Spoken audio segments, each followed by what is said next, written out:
看来昨天晚上的风浪确实是大，这种器材小费都给推上来了。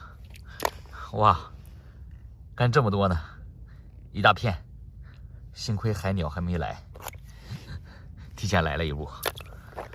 颜色还不一样，哎，这一只还带一只生蚝，像一只小蝴蝶，特别漂亮。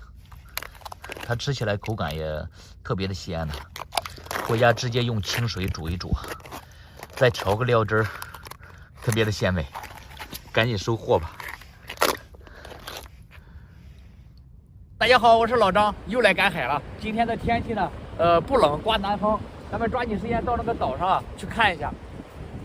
上次有粉丝说还想看它卧沙，今天非常幸运啊，又捡到一条，这个是大石江鱼啊，这个个头也不小了。我看了一下，应该有个4、5斤了，比上次那条还要大。我让他给大家再表演一个卧沙，看他要卧了啊，看。哎，这个没握好，我让他再表演。握，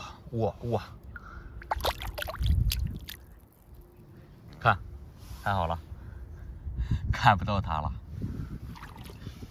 现在基本上已经完全握进去了，就露2个眼睛，不仔细看很难发现。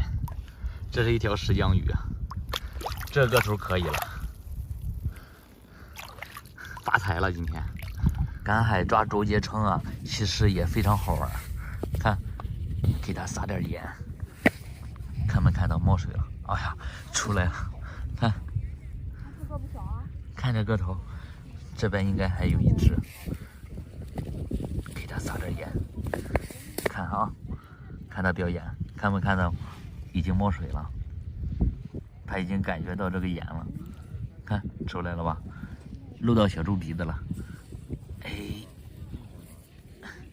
看这个头，一下抓了2只。看这个小鼓包，不仔细看根本就发现不了它，应该是刚握进去。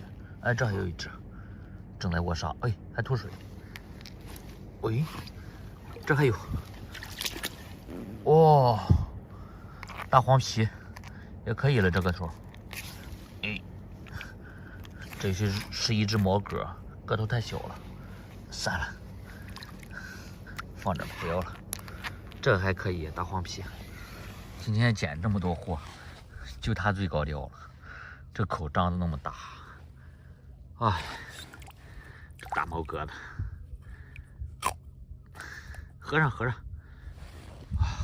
幸亏我早发现你了，要不然让海鸟给你叼走了。看那么多海鸟，还以为是个什么东西呢。原来是一个海老鼠，我们这边都叫它海老鼠，它里边全部都是水，哎，手感特别好。这东西不好吃，但是拿着玩还可以。算了，不要了，继续找货。刚才从这里经过，差一点都没看到它。看，我以为是一条死的呢。看，这是它的呼吸孔，还在呼吸，2个小眼睛特别小。这是龙鳞鱼啊。这是那种细鳞的龙鳞鱼，还活呢。看，它还在动，动一下它的尾巴。看，这一条也不小了。回家用油煎一下，特别香的。今天的风浪大，海边基本上没有什么人。这一看就是标准让海鸟给叼出来的。刚才把海鸟给吓跑了，这还活着呢。缩水了，小麦螺，收了吧。潮水已经上来了，咱们回家吧，明天见。